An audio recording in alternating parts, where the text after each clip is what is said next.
وجاء من أقصى المدينة رجل يسعى قال يا قوم اتبعوا المرسلين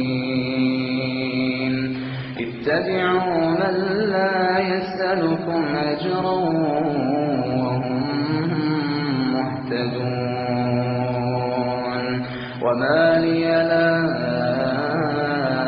أعبد الذي فطرني وإليه ترجعون أأتخذ من دونه آلهة إن يردني الرحمن بضر لا تغن عني شفاعتهم شيئا. الأخ عمرو سالم محمد بيقول أنا أستغفر الله عز وجل كل يوم أكثر من 1000 مرة بصيغة أستغفر الله. هل الصيغة صحيحة؟ نعم، يكفيك أن تقول أستغفر الله مع استحضار نية التوبة من القلب. وإن كان فيه هناك طبعا فيه صيغ للاستغفار أعظم وأفضل من كده، زي قول النبي صلى الله عليه وسلم من قال أستغفر الله العظيم الذي لا إله إلا هو الحي القيوم وأتوب إليه، دي صيغة من صيغ الاستغفار. وأعظم صيغ الاستغفار اللي هو دعاء سيد الاستغفار، كما ورد عند البخاري أن الحبيب النبي صلى عليه صلى الله عليه وسلم قال سيد الاستغفار أن تقول اللهم أنت ربي لا إله إلا أنت خلقتني وأنا عبدك وأنا على عهدك ووعدك ما استطعت أعوذ بك من شر ما صنعت أبوء لك بنعمتك علي وأبوء بذنبي فاغفر لي فإنه لا يغفر الذنوب إلا أنت.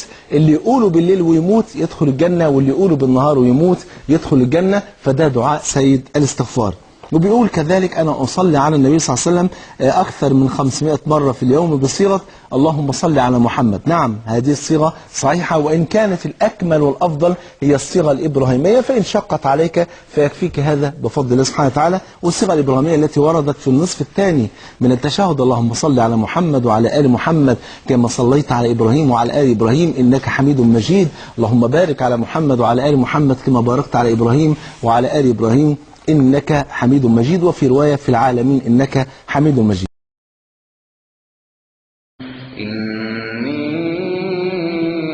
آمنت بربكم فاسمعون قيل ادخل الجنة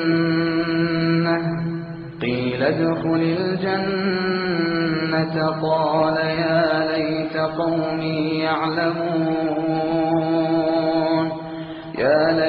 قومي يعلمون بما غفر لي ربي وجعلني من المكرمين.